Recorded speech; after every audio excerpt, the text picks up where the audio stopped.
때로는 가장 큰 소리가 침묵 속에서 들려오고 가장 깊은 대화는 손끝으로 나눌 수 있습니다. 이것은 말없는 사랑에 대한 이야기입니다.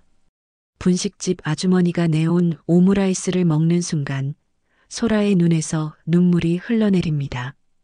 왜 이렇게 짠맛이 나는 걸까요?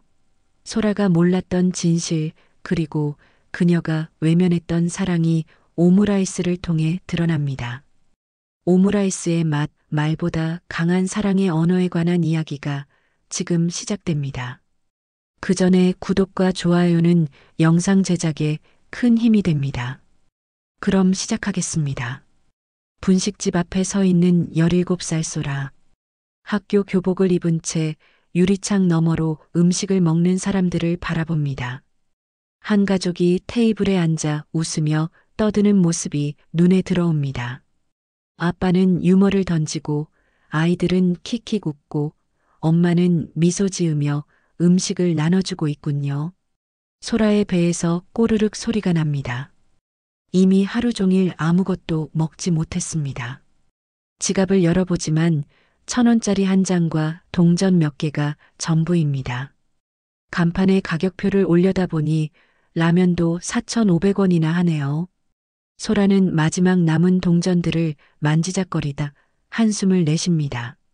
주머니에 동전을 다시 넣고 어깨를 늘어뜨린 채 돌아서려는 순간 분식집 안에서 누군가의 목소리가 들려옵니다. 얘야, 이리 와. 분식집 안쪽에서 중년 여성이 소라를 향해 손짓합니다. 흰 앞치마에 머리는 뒤로 질끈 묶었고 퉁명스러운 표정을 짓고 있습니다. 소라는 잠시 망설입니다. 저 아주머니가 왜 나를 부르지? 혹시 내가 뭘 잘못했나? 그래도 부르는 걸 무시하기도 뭐하고. 천천히 분식집 문을 밀고 들어갑니다. 뭐 먹고 싶니? 소라는 고개를 떨굽니다. 돈이 없는데요. 아주머니는 대답 대신 고개를 살짝 기울입니다. 눈빛은 따가웠지만 목소리는 의외로 부드럽습니다. 일단 앉아. 내가 뭘 좀 만들어줄게. 소라는 조심스럽게 구석 테이블에 앉습니다. 아주머니가 주방으로 들어가 냄비와 프라이팬을 꺼내는 소리가 들립니다. 기름 두르는 소리, 재료가 프라이팬에 닿는 소리. 이상한 편안함이 소라를 감쌉니다. 이런 풍경이 낯설지 않습니다. 집에서 엄마가 요리하는 소리와 비슷하네요. 소라는 궁금증을 참지 못하고 묻습니다. 왜 저한테 친절을 베풀어 주시는 거예요? 사실은 내가 아니고. 아주머니는 요리를 하며 말했습니다. 쌀 한 접시뿐인걸. 할 얘기가 있단다. 아주머니는 잠시 말을 멈추더니 다시 이어갑니다. 나보다 훨씬 따뜻한 마음씨를 가진 사람이 있지. 소라는 아주머니의 말을 이해하지 못했습니다. 누구를 말하는 걸까? 아는 사람인가? 소라의 머릿속에는 갑자기 기억의 편린이 스쳐 지나갑니다. 엄마의 얼굴, 엄마가 소라를 위해 요리하던 모습, 항상 말없이 지켜보던 엄마의 눈빛. 아주머니의 목소리가 소라의 생각을 끊었습니다. 넌 집에서 나온 거지? 소라는 놀라 고개를 들었습니다. 어떻게 알았지? 소라가 대답하기도 전에 아주머니는 고개를 끄덕였습니다. 알아, 한눈에 보이거든. 배고픈 눈빛, 지친 어깨, 그리고 아주머니는 잠시 요리하던 손을 멈추고 소라를 바라보았습니다. 집 생각나는 표정. 소라의 마음이 철렁 내려앉았습니다. 이 낯선 아주머니가 자신의 마음을 꿰뚫어 본 것 같아 당황스럽습니다. 하지만 부정할 수는 없었습니다. 맞습니다. 집을 나온 지 3일째입니다. 처음엔 자유롭고 좋았는데 이제는 춥고 배고프고 무섭기만 합니다. 아주머니에게 들켰다는 사실보다 누군가 자신의 상태를 알아준다는 사실이 오히려 안도감을 줍니다. 소라는 창밖을 바라보며 3일간의 일들을 떠올립니다. 친구 집에서의 하룻밤, PC방에서의 밤샘, 그리고 공원 벤치에서의 지난 밤. 소라는 자신도 모르게 눈물이 고이는 것을 느낍니다. 하지만 울지 않으려고 애쓰며 아주머니가 하는 요리에 집중합니다. 기름에 계란을 풀고 밥을 볶고 그 모습이 어쩐지 엄마와 닮았습니다. 아주머니의 손놀림은 재빨랐습니다. 프라이팬을 흔들어 노릇노릇한 계란으로 밥을 감싸는 모습이 너무나 익숙했습니다. 소라의 머릿속에서는 갑자기 화면이 전환되듯 기억이 떠올랐습니다. 소라는 자신의 침대에서 낮잠을 자고 있었습니다. 햇살이 창문을 통해 들어와 얼굴을 따뜻하게 비추고 있었지요. 그때 엄마의 목소리가 들려왔습니다. 소라야, 대낮이야. 일어나야지. 소라는 눈을 비비며 일어났습니다. 엄마 미경은 부엌에서 요리를 하고 있었습니다. 소라는 침대에서 내려와 부엌으로 향했습니다. 미경은 오므라이스를 만들고 있었습니다. 그녀의 손놀림은 지금 분식집 아주머니와 똑같았습니다. 배고파? 미경은 딸을 보며 미소 지었습니다. 소라는 아무 말 없이 고개만 끄덕였습니다. 미경은 요리를 계속하며 말했습니다. 오늘 수학 시험 있다고 했지? 잘 볼 수 있겠니? 엄마, 그거 아직 다음 주예요. 소라는 짜증스러운 목소리로 대답했습니다. 아, 그랬구나. 미안해. 미경은 항상 그랬습니다. 소라의 일정을 자세히 기억하려고 노력했지만 가끔 헷갈리곤 했지요. 그리고 미경은 언제나처럼 말없이 웃기만 했습니다. 소라는 핸드폰을 보며 말했습니다. 엄마, 나 가봐야 해. 친구가 기다리고 있어. 미경은 고개를 들어 소라를 바라보았습니다.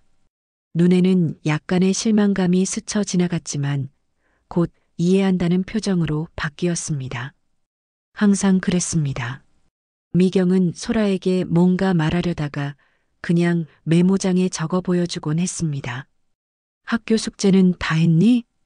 소라는 엄마의 메모를 보고 눈을 굴렸습니다. 다 했어요. 사실은 안 했지만 지금 그런 얘기하고 싶지 않았습니다. 소라는 엄마의 수첩을 무시하며 현관문으로 향했습니다. 나갔다 올게요. 소라는 뒤돌아보지도 않고 외쳤습니다. 문이 닫히는 순간 소라는 엄마가 창밖으로 걱정스레 바라보는 모습을 흘깃 보았습니다. 항상 그랬죠. 걱정하는 표정, 하지만 말은 없이. 그날 밤 소라는 친구들과 놀다가 약속한 시간보다 2시간이나 늦게 집에 돌아왔습니다. 현관문을 열자 미경이 거실 소파에 앉아 기다리고 있었습니다. 얼굴에는 걱정과 안도가 뒤섞인 표정이었습니다. 미경은 메모장을 들고 있었습니다. 왜 이렇게 늦게 왔니? 전화도 안 받고.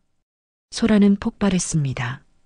엄마, 통금 시간도 싫고 내 방도 없는 이 작은 집도 싫어요. 제 공간 좀 주세요. 미경의 얼굴에 상처받은 표정이 스쳐 지나갔습니다. 그녀는 메모장에 또 뭔가 쓰려고 했지만 소라는 더 이상 보고 싶지 않았습니다. 됐어요. 더 이상 그런 메모 보기 싫어요. 소라는 방으로 들어가 문을 쾅 닫았습니다. 방 안에 혼자 남겨진 소라는 침대에 엎드려 울었습니다. 왜 엄마는 항상 그럴까? 왜 말을 하지 않고 항상 메모장만 들고 다닐까?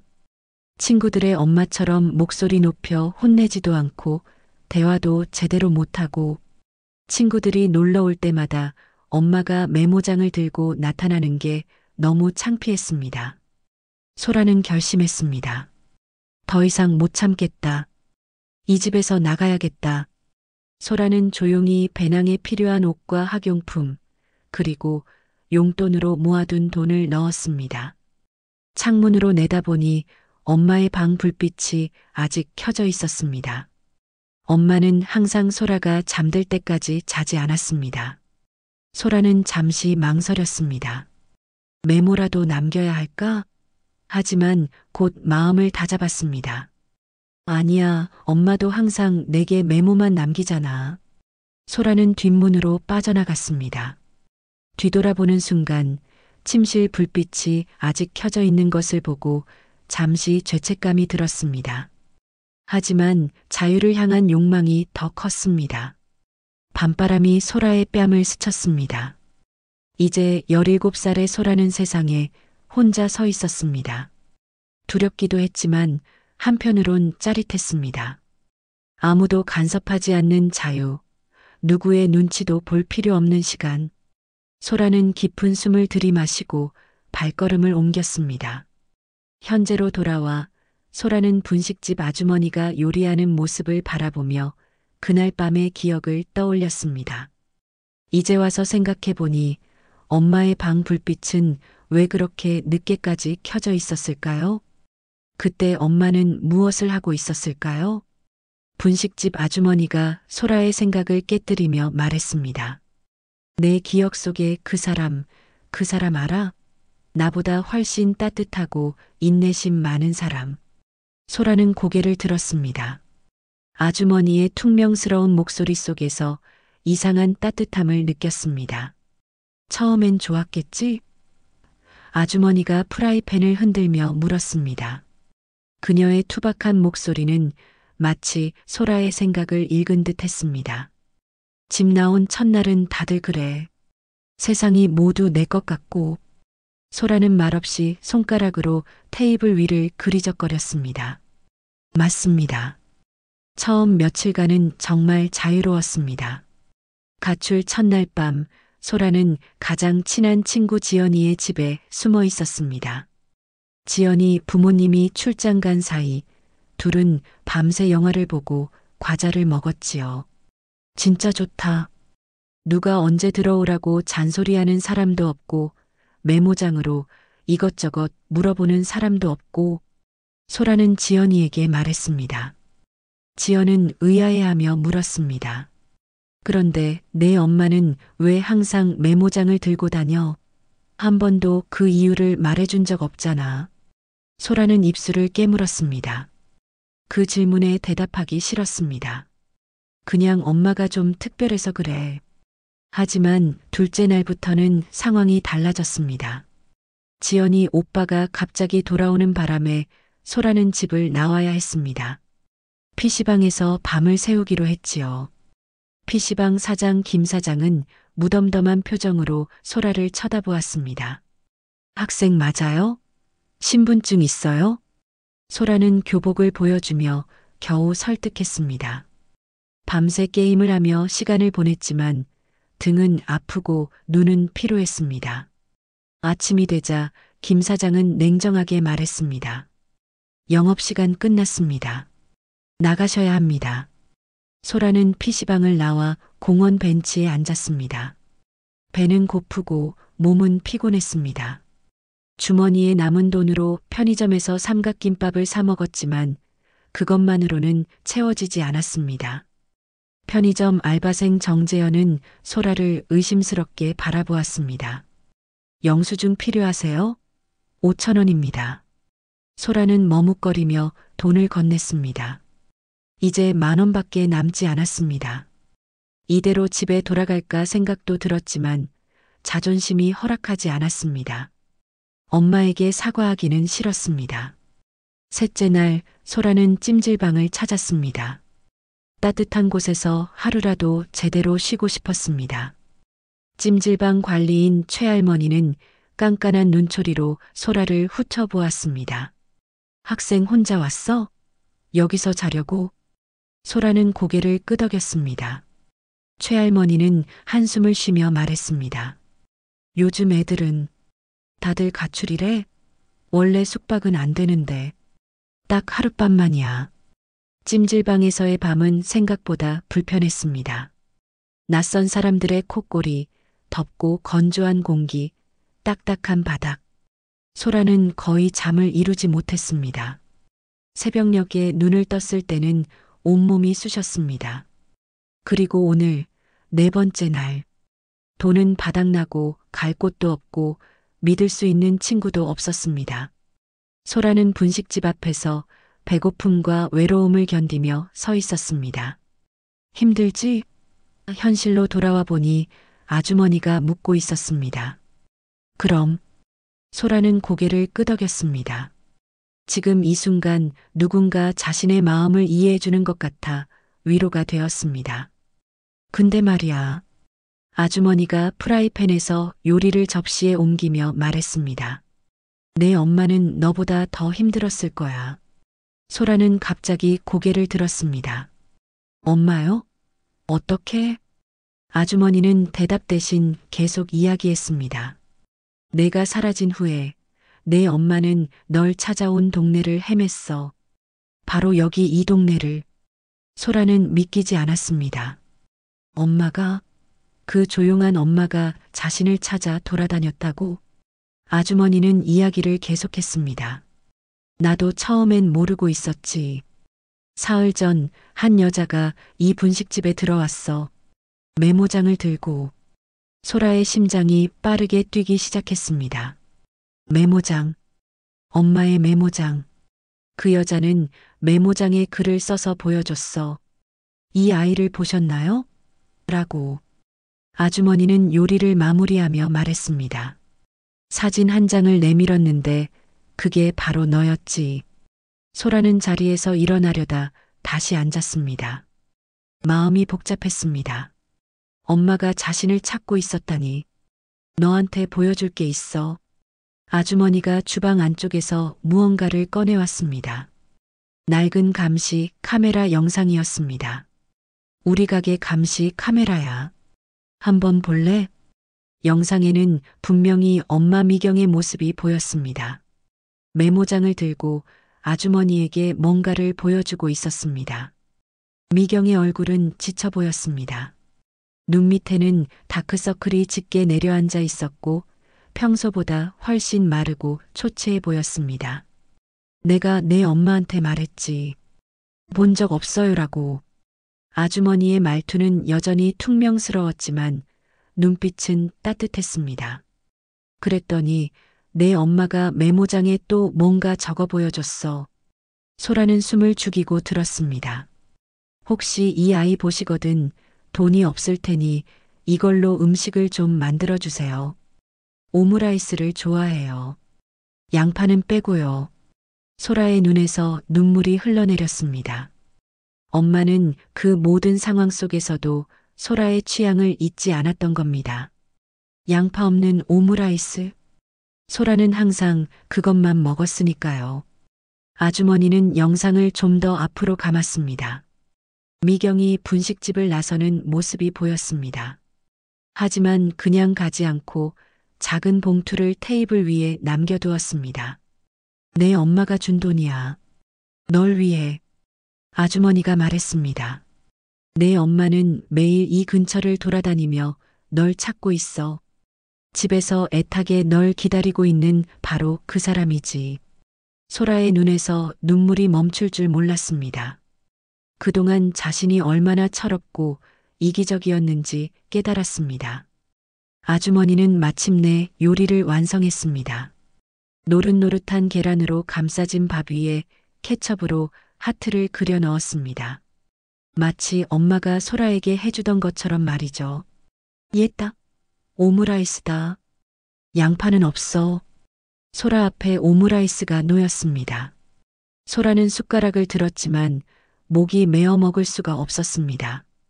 아주머니가 보여준 영상이 자꾸 눈앞에 아른거렸습니다.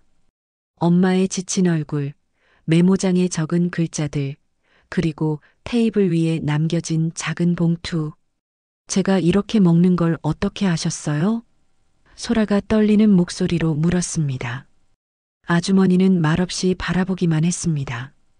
그 시선 속에는 말로 표현할 수 없는 이해가 담겨 있었습니다. 아주머니는 소라에게 더 많은 이야기를 들려주기 시작했습니다. 내 엄마는 여기만 오지 않았어. 동네 모든 곳을 다 돌아다녔지. 아주머니는 PC방 사장 김 사장과 통화한 내용을 들려주었습니다. 미경이 김 사장을 만난 건 소라가 거기서 밤을 보낸 다음 날이었습니다. 김 사장은 처음에 귀찮다는 듯 미경을 대했습니다. CCTV는 볼 수 없습니다. 영업방해하지 마세요. 하지만 미경은 포기하지 않았습니다. 메모장에 필사적으로 적었습니다. 제 딸입니다. 17살. 꼭 찾아야 해요. 제발 도와주세요. 김 사장의 차가운 태도는 서서히 누그러졌습니다. 결국 그는 감시 카메라 영상을 보여주었고 미경은 화면 속에서 소라를 발견했습니다. 소라가 밤새도록 컴퓨터 앞에 앉아 있는 모습이었습니다. 내 엄마는 알아냈어. 내가 밤새 거기 있었다는 걸 아주머니가 말했습니다. 그리고 어디로 갔는지도. 미경은 다음으로 편의점으로 향했습니다. 알바생 정재현은 처음에는 관심을 보이지 않았습니다. 손님이 많아서요. 기억 못해요. 정재현이 말했습니다.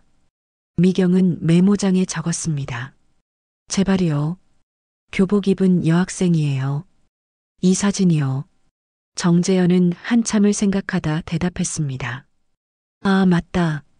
어제 아침에 삼각김밥이랑 우유 사간 학생 말씀하시는 거죠? 공원 쪽으로 걸어갔어요. 미경은 공원으로 향했습니다.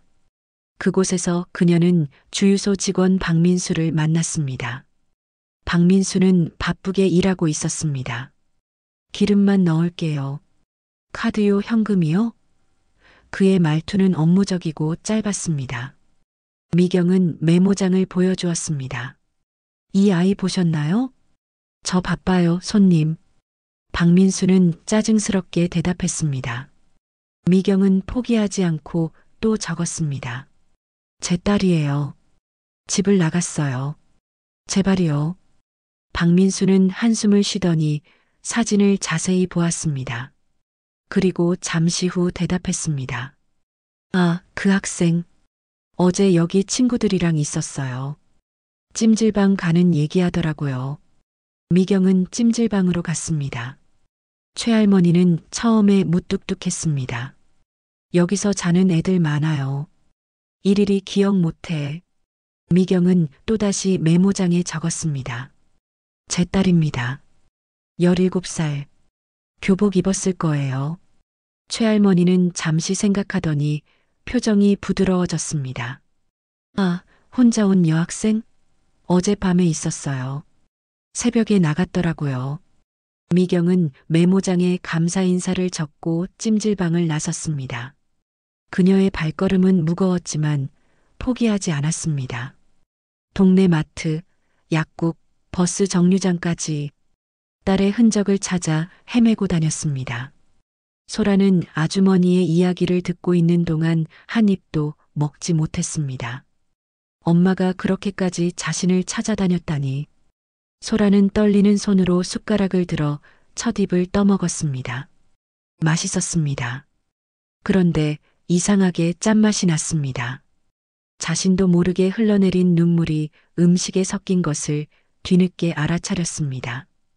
그게 다가 아니야. 아주머니는 계속해서 말했습니다. 동네 마트 이 아저씨도 내 엄마를 만났어.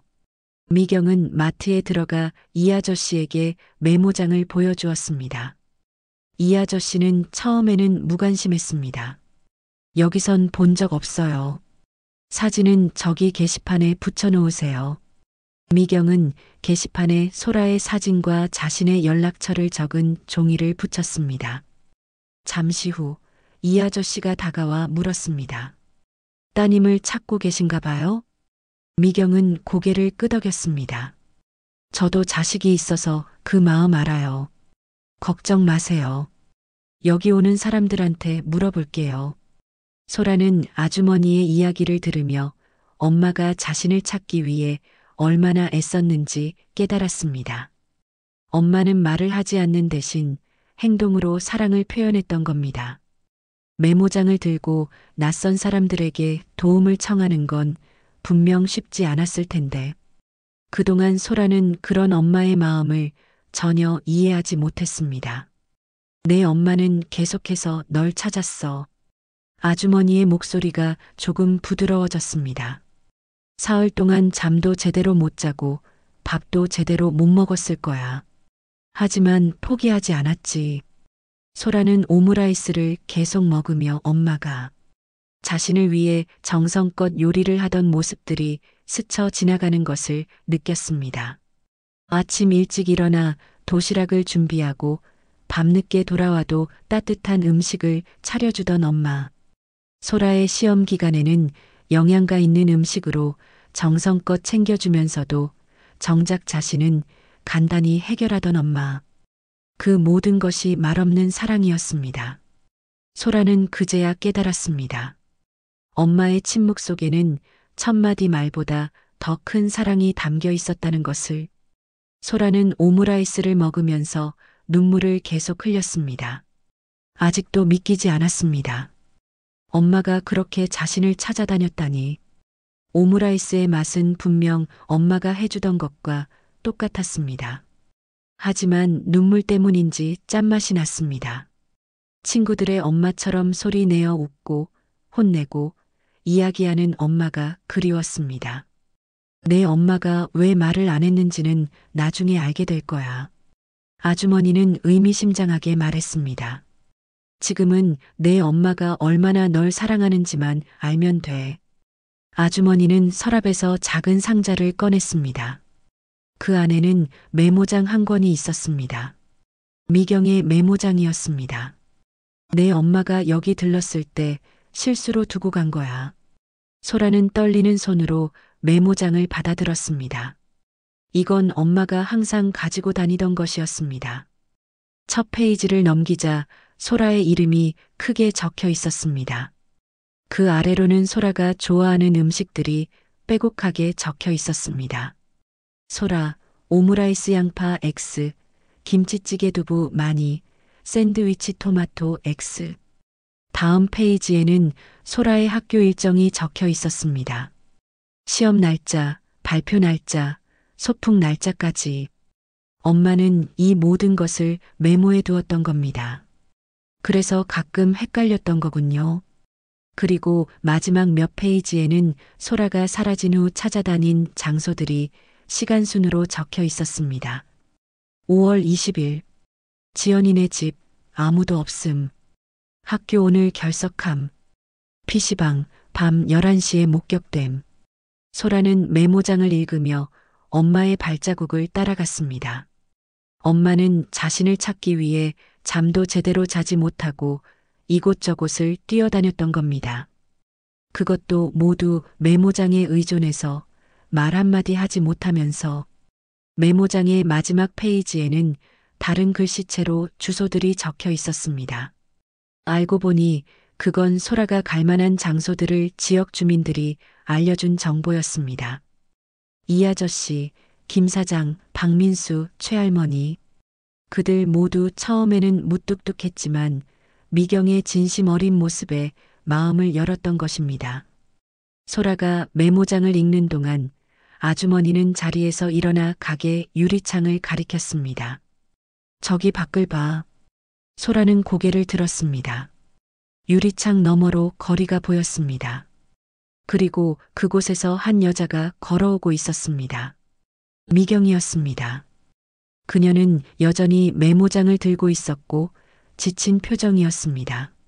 하지만 멈추지 않고 계속 걸어오고 있었습니다. 매일 이 시간에 이 근처를 지나가. 아주머니가 말했습니다. 널 찾으러. 소라는 자리에서 벌떡 일어났지만 다리에 힘이 풀려 도로 주저앉고 말았습니다. 어떻게 엄마를 마주해야 할지 몰랐습니다. 이렇게 철없이 가출했는데 엄마는 용서해 줄까요? 저 엄마에게 뭐라고 말해야 할지 모르겠어요. 소라의 목소리가 떨렸습니다. 아주머니는 퉁명스럽게 대답했습니다. 말이 필요해? 그냥 가서 안아. 소라는 아직도 망설였습니다. 그때 아주머니가 소라의 손을 꼭 잡았습니다. 그녀의 손은 거칠었지만 따뜻했습니다. 내 엄마는 말이 아니라 행동으로 사랑을 표현하는 사람이야. 너도 그렇게 해보는 게 어때? 소라는 깊은 숨을 들이마셨습니다. 맞습니다. 지금까지 엄마는 말없이 사랑을 보여주었습니다. 이제 소라의 차례였습니다. 소라는 마지막으로 오므라이스 한 입을 먹고 자리에서 일어났습니다. 바깥으로 나가기 전 소라는 아주머니에게 물었습니다. 아주머니 이름이 뭐예요? 윤여사. 소라는 고개를 끄덕였습니다. 감사합니다, 윤여사님. 윤여사는 무뚝뚝하게 대답했습니다. 나한테 고맙다고 할 거 없어. 내 엄마한테나 잘해. 소라는 마지막으로 고개를 숙여 인사하고 분식집 문을 열었습니다. 바깥 공기가 차가웠지만 소라의 마음은 따뜻했습니다. 엄마가 보이는 곳으로 천천히 걸어갔습니다. 미경은 아직 소라를 보지 못했습니다. 그녀는 여전히 메모장을 들고 주변 사람들에게 보여주고 있었습니다. 사람들은 고개를 저었고 미경의 어깨는 조금씩 처져갔습니다. 하지만 그녀는 포기하지 않았습니다. 다음 사람에게 다가가기 위해 발걸음을 옮겼습니다. 소라는 엄마의 뒷모습을 바라보았습니다. 미경의 머리카락은 평소보다 덜 정돈되어 있었고 옷도 구겨져 있었습니다. 분명 제대로 쉬지도 못했을 겁니다. 그런데도 딸을 찾기 위해 포기하지 않고 있었죠. 소라는 발걸음을 재촉했습니다. 심장이 빠르게 뛰었습니다. 점점 엄마에게 가까워질수록 죄책감이 커졌지만 그만큼 그리움도 커졌습니다. 이제 소라와 미경 사이에는 10걸음 정도의 거리만 남았습니다. 엄마. 소라의 목소리는 작았지만 미경은 그 소리를 들은 것처럼 갑자기 멈춰 섰습니다. 천천히 뒤돌아선 미경의 눈에 소라가 들어왔습니다. 미경의 눈이 커졌고 메모장을 떨어뜨렸습니다. 그녀의 입에서는 아무 소리도 나오지 않았지만 눈에서는 눈물이 흘러내렸습니다. 소라는 달려가 엄마를 꼭 안았습니다. 미안해요, 엄마. 정말 미안해요. 미경은 말없이 소라를 안아주었습니다. 그녀의 몸은 떨리고 있었습니다. 아마도 울고 있겠지요. 소라도 엄마의 품에서 눈물을 터뜨렸습니다. 그동안 쌓아두었던 모든 감정이 한꺼번에 쏟아져 나왔습니다. 그렇게 둘은 한동안 말없이 서로를 안고 있었습니다. 길거리에서 사람들이 지나다니고 있었지만 소라와 미경에게는 그런 것들이 전혀 신경 쓰이지 않았습니다. 그저 서로를 찾았다는 안도감, 그리고 다시는 놓치지 않겠다는 약속만이 그들 사이에 흘렀습니다. 마침내 둘은 서로에게서 떨어졌습니다. 미경은 소라의 얼굴을 양손으로 감싸고 자세히 들여다보았습니다. 딸이 다치지 않았는지 아프지 않은지 확인하는 듯 했습니다. 소라는 엄마의 손을 꼭 잡았습니다. 집에 가요, 엄마. 미경은 고개를 끄덕였습니다. 그리고 떨어진 메모장을 주워들었습니다. 소라는 엄마의 손을 꼭 잡고 함께 걸었습니다. 분식집 앞을 지나갈 때 소라는 안을 들여다보았습니다. 윤 여사가 창가에서 그들을 바라보고 있었습니다. 소라는 고개를 숙여 감사 인사를 했고 윤 여사는 작게 고개를 끄덕였습니다. 집으로 가는 길 소라와 미경은 말없이 걸었습니다. 하지만 그 침묵은 이전과 달랐습니다. 이제 소라는 그 침묵 속에서도 엄마의 마음을 느낄 수 있었습니다. 말이 아니어도 충분히 소통할 수 있다는 것을 알게 되었습니다. 집에 도착하자 모든 것이 그대로였습니다. 소라의 방, 거실, 부엌. 하지만 소라의 눈에는 모든 것이 다르게 보였습니다. 이 집의 모든 구석구석에 엄마의 사랑이 담겨 있다는 것을 이제야 알게 되었습니다. 미경은 바로 부엌으로 향했습니다. 아마도 소라를 위해 음식을 준비하려는 모양이었습니다. 하지만 소라는 엄마의 손을 잡아 막았습니다. 괜찮아요, 엄마. 나 분식집에서 오므라이스 먹었어요. 양파 없이요. 미경의 눈에 놀라움이 스쳤고 이내 미소로 바뀌었습니다. 소라는 엄마를 소파로 안내했습니다. 엄마, 이야기해요. 아니, 제가 이야기할게요. 그동안 못했던 이야기들. 소라와 미경은 소파에 나란히 앉았습니다. 미경은 메모장을 무릎 위에 올려놓았지만 소라는 그것을 조심스럽게 덮었습니다. 오늘은 메모장 없이 이야기해요, 엄마. 미경의 얼굴에 불안한 기색이 스쳤습니다. 그렇습니다. 소라의 어머니 미경은 청각 장애인이었습니다. 소리를 들을 수 없는 세상에서 딸을 혼자 키워온 강인한 여성이었습니다. 소라는 어릴 때부터 이 사실을 알고 있었고 한때는 자연스럽게 엄마와 수아로 대화를 나누곤 했습니다. 하지만 소라가 학교에 다니기 시작하면서 상황이 변했습니다. 친구들이 소라의 엄마가 왜 말을 안 하냐고 물었을 때 처음으로 소라는 자신의 가정이 남들과 다르다는 사실을 의식하게 되었습니다. 친구들의 엄마들은 모두 목소리로 대화했고 아이들을 부를 때 큰 소리로 이름을 불렀습니다.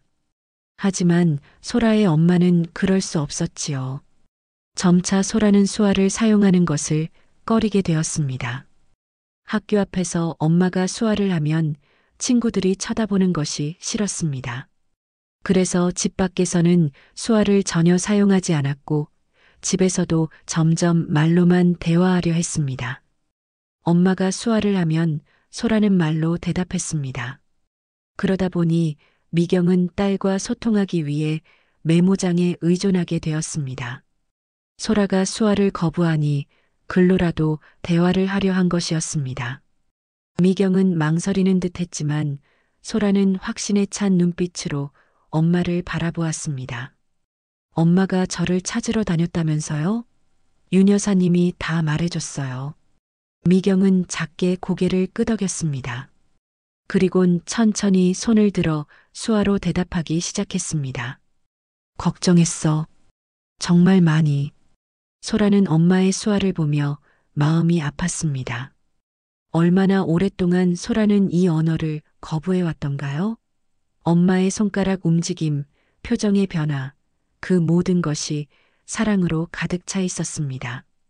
그리고 소라는 그것을 외면해왔습니다. 엄마, 저는 소라는 말을 꺼내려다가 멈췄습니다. 말보다 행동이 필요한 순간이었습니다. 소라는 천천히 손을 들어 오래전에 배웠던 수아를 해보았습니다. 서툴렀지만 진심을 담았습니다. 미안해요. 미경의 눈이 커졌습니다. 그녀의 눈에는 놀라움과 기쁨이 동시에 담겨 있었습니다. 미경도 같은 동작으로 대답했습니다. 괜찮아. 이해해. 소라는 계속해서 수아로 대화를 시도했습니다. 저는 엄마가 다른 엄마들과 달라서 부끄러웠어요. 친구들이 놀릴까봐 두려웠고요. 미경은 고개를 끄덕였습니다. 알아. 그래서 내가 메모장을 사용했던 거야. 내가 불편해하지 않게. 소라의 마음이 무너져 내렸습니다. 엄마는 언제나 자신의 불편함보다 소라의 감정을 먼저 생각했던 겁니다. 메모장은 소라가 수아를 거부했기 때문에 미경이 선택한 차선책이었습니다. 그런데 소라는 그것조차 짜증내고 무시했던 거죠. 엄마. 소라는 흐느끼며 말했습니다. 정말 미안해요. 제가 얼마나 철없었는지. 미경은 딸의 눈물을 닦아주었습니다. 그리고 수아로 대답했습니다. 괜찮아. 내 잘못이 아니야. 너는 그냥 평범하게 자라고 싶었을 뿐이야. 소라는 머리를 흔들었습니다. 아니에요. 제가 더 이해했어야 했어요. 엄마가 얼마나 노력하셨는지. 소라는 생각해 보았습니다. 엄마는 청각장애인으로서 얼마나 많은 어려움을 겪었을까요? 그런데도 소라를 위해 항상 최선을 다했습니다. 학교 행사에 빠지지 않고 참석했고 소라가 좋아하는 음식을 정확히 기억해서 만들어 주었습니다. 양파 없는 오므라이스, 두부 많은 김치찌개, 토마토 없는 샌드위치. 엄마는 모든 것을 기억하고 있었습니다. 미경은 수아로 물었습니다. 윤 여사가 오므라이스를 만들어줬니? 소라는 고개를 끄덕였습니다. 네, 양파 없이요. 엄마가 말해줬대요. 미경은 미소 지었습니다. 내가 가출했을 때 내가 할 수 있는 건 널 찾는 것뿐이었어. 동네 사람들에게 도움을 청하는 건 어려웠지만 널 찾기 위해서라면. 소라는 엄마가 얼마나 용감했는지 깨달았습니다. 청각장애인으로서 낯선 사람들에게 도움을 청하는 건 엄청난 용기가 필요했을 겁니다.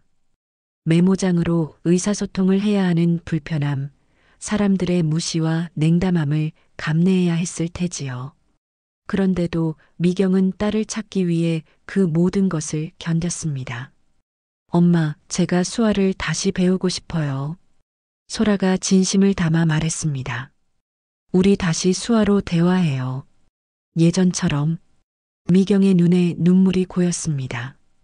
그녀는 수화로 대답했습니다. 정말? 내가 원한다면 너무 기쁠 것 같아. 소라는 고개를 끄덕였습니다. 네, 정말이에요. 저도 다시 배우고 싶어요. 사실 몇 가지는 아직 기억나요. 소라는 조금씩 기억을 더듬으며 수화를 시도했습니다. 사랑해요, 엄마. 미경의 얼굴이 환하게 빛났습니다. 그녀도 같은 동작으로 대답했습니다. 나도 너를 사랑해, 소라야. 그 순간 소라의 기억 속에 묻혀있던 수화들이 하나둘씩 되살아나기 시작했습니다. 미경이 소라에게 처음 수화를 가르쳤던 그 어린 시절의 기억들이 떠올랐습니다. 엄마와 함께 거실 바닥에 앉아 손가락으로 이야기를 나누던 그 따뜻한 시간들. 소라는 수화로 물었습니다. 엄마는 화 안 났어요? 제가 가출해서? 미경은 고개를 저었습니다. 화가 아니라 두려웠어. 널 잃을까봐. 소라는 다시 한번 엄마를 꼭 안았습니다. 그 포옹 속에는 수년간의 오해와 단절이 녹아내렸습니다. 소라는 이제 엄마의 침묵 속에 얼마나 큰 사랑이 담겨 있었는지 깨달았습니다. 그것은 말없는 사랑이었습니다. 언어가 아닌 행동으로 표현되는 깊고 진실한 사랑이었습니다. 저녁이 깊어가고 있었습니다. 소라와 미경의 대화는 이제 수화와 말이 뒤섞인 특별한 형태로 이어지고 있었습니다. 소라는 기억나는 수화를 사용하고 기억나지 않는 부분은 말로 대화했습니다. 미경은 수화로 대답하고 때로는 메모장을 사용했지만 이전과는 달리 그것이 장벽처럼 느껴지지 않았습니다. 미경은 수화로 물었습니다. 배고프지 않니? 뭐 먹을래? 소라는 고개를 저었습니다. 괜찮아요. 지금은 먹고 싶지 않아요. 그때 소라는 문득 궁금한 것이 생각났습니다. 엄마, 제가 어떻게 수화를 배웠는지 기억이 안 나요. 언제부터 배웠어요? 미경은 미소를 지으며 메모장에 적었습니다. 내가 돌도 되기 전부터. 내 첫 단어가 우유였는데 말이 아니라 수화였어. 소라는 놀라움에 눈을 크게 떴습니다. 자신의 첫 단어가 수화였다니. 미경은 계속해서 메모장에 적었습니다. 내가 5살 때까지는 수화와 말을 동시에 사용했어. 너는 2가지 언어를 모두 자연스럽게 배웠지. 하지만 유치원에 가면서부터 점점 수화를 덜 사용하게 됐어. 소라는 어렴풋이 기억났습니다. 유치원에서 친구들이 엄마에 대해 물었던 것. 내 엄마는 왜 말 안 해? 왜 손으로 이상하게 얘기해? 그런 질문들을 받으며 소라는 점점 엄마가 다르다는 것이 불편해졌던 겁니다. 엄마가 청각장애인이라서 제가 부끄러워했던 거죠? 소라가 죄책감에 물었습니다. 미경은 고개를 저었습니다. 그리고 수화로 대답했습니다. 아니야. 그건 자연스러운 과정이었어. 모든 아이는 자기가 남들과 다른 것을 불편해하지. 내가 나쁜 아이라서가 아니라 그냥 아이였기 때문이야. 소라는 눈물이 났습니다. 엄마는 언제나 이렇게 이해심이 많았습니다. 자신의 불편함보다 소라의 감정을 먼저 생각했고 소라의 실수를 너그럽게 용납했습니다. 엄마, 그런데 궁금한 게 있어요. 어떻게 저를 찾을 수 있었어요? 제가 어디 갔는지 아무도 몰랐을 텐데. 미경은 메모장을 꺼내 적었습니다. 모성의 직감이라고 할까? 내가 친구들과 어울리는 걸 봤고 내 방에 있던 메모에서 단서를 찾았어. 그리고 사실 나는 내 세계에 대해 알고 있었어. 내가 모르는 사이에 내 친구들, 내가 좋아하는 장소들을 다 알고 있었지. 소라는 놀랐습니다. 엄마는 자신이 생각했던 것보다 훨씬 더 많은 것을 알고 있었던 겁니다.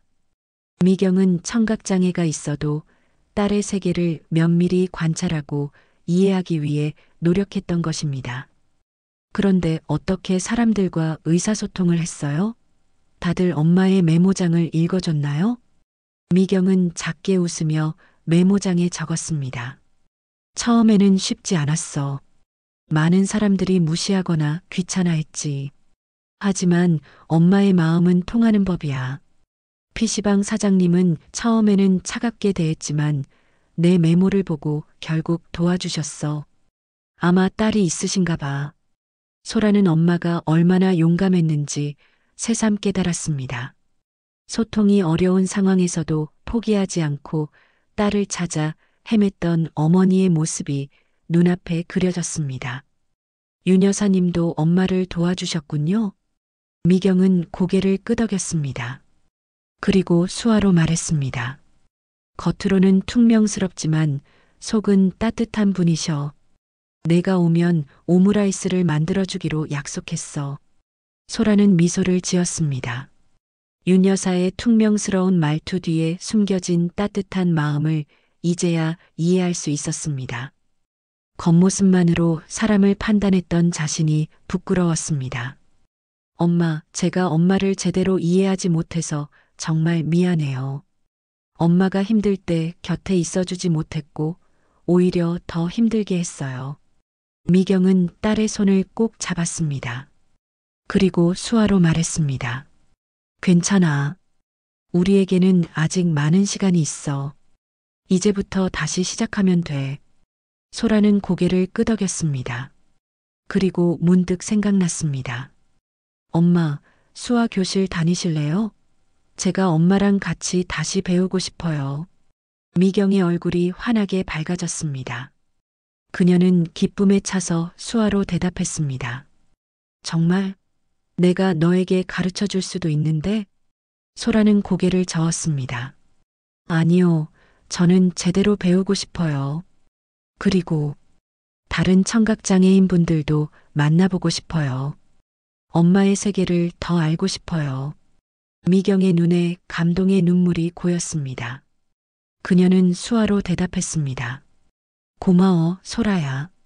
그 말이 정말 기뻐. 소라는 갑자기 배고픔을 느꼈습니다. 엄마, 이제 뭐 먹을까요? 같이 요리해요. 미경은 미소를 지었습니다. 모녀는 함께 부엌으로 향했습니다. 미경이 냉장고를 열자 재료가 많지 않았습니다. 소라가 사라진 후 미경은 제대로 장을 보지 않았던 모양입니다. 하지만 두 사람은 있는 재료로 간단한 요리를 시작했습니다. 소라는 엄마의 손길을 유심히 관찰했습니다. 미경의 요리하는 모습은 춤을 추는 것 같았습니다. 손동작이 정확하고 아름다웠죠. 아마도 수화를 사용하는 사람이라서 손으로 표현하는 것에 능숙한 것 같았습니다. 엄마, 요리 잘하시는 것도 수화 때문인가 봐요? 미경은 웃으며 고개를 끄덕였습니다. 그리고 수화로 말했습니다. 손의 감각이 더 예민한 것 같아. 소리 대신 다른 감각이 발달하거든. 소라는 엄마의 요리 실력이 새삼 대단하게 느껴졌습니다. 엄마는 소리를 들을 수 없어도, 아니, 오히려 소리를 들을 수 없기 때문에 더 특별한 재능을 가지게 된 겁니다. 두 사람은 간단한 김치볶음밥을 만들었습니다. 오므라이스처럼 화려하지는 않았지만 함께 만들었다는 것만으로 특별한 의미가 있었습니다. 식탁에 앉아 마주보며 먹는 동안 소라와 미경은 수화와 말이 뒤섞인 대화를 나눴습니다. 가끔은 서로의 표현을 이해하지 못해 웃음이 터지기도 했습니다. 식사를 마친 후 소라는 문득 생각났습니다. 엄마, 내일 학교에 가야 하는데 선생님께 제가 무단 결석했다고 말씀드려야 할 것 같아요. 미경은 걱정스러운 표정으로 수화했습니다. 괜찮을까? 학교에서 뭐라고 하면 어쩌지? 소라는 고개를 끄덕였습니다. 괜찮아요. 제가 책임질게요. 그리고 이번 일을 통해 많은 것을 배웠어요. 그걸 솔직하게 말씀드릴래요. 미경은 딸을 자랑스럽게 바라보았습니다. 소라는 어느새 성숙해져 있었습니다. 철없이 가출했던 소녀는 이제 자신의 행동에 책임을 지려는 청년이 되어가고 있었습니다. 엄마, 오늘부터 다시 시작해요. 우리 둘만의 특별한 언어로요. 소라가 수화로 말했습니다. 미경은 환하게 웃으며 대답했습니다. 그래, 다시 시작하자. 그날 밤 소라는 오랜만에 편안하게 잠들 수 있었습니다. 그녀의 가슴 속에는 새로운 시작에 대한 기대와 희망이 가득했습니다. 1년이 흘렀습니다. 소라의 18번째 생일이었습니다. 미경은 아침부터 분주히 준비를 하고 있었지요. 특별한 생일 아침 식사, 양파 없는 오므라이스입니다. 소라가 가장 좋아하는 음식이니까요. 소라는 방에서 나와 부엌으로 향했습니다. 미경은 딸을 발견하자 환하게 미소 지으며 수화했습니다. 생일 축하해, 소라야. 소라도 수화로 대답했습니다. 고마워요, 엄마. 1년 전과 비교하면 놀라운 변화였습니다. 소라의 수화 실력은 눈에 띄게 향상되었고, 이제는 대부분의 일상 대화를 수화로 할 수 있게 되었습니다. 매주 토요일마다 소라와 미경은 지역 청각장애인협회에서 운영하는 수화교실에 다녔습니다. 소라는 그곳에서 다양한 청각장애인들을 만나고 그들의 이야기를 들었습니다. 처음에는 낯설고 어색했지만 점차 그들의 세계에 적응해 갔지요.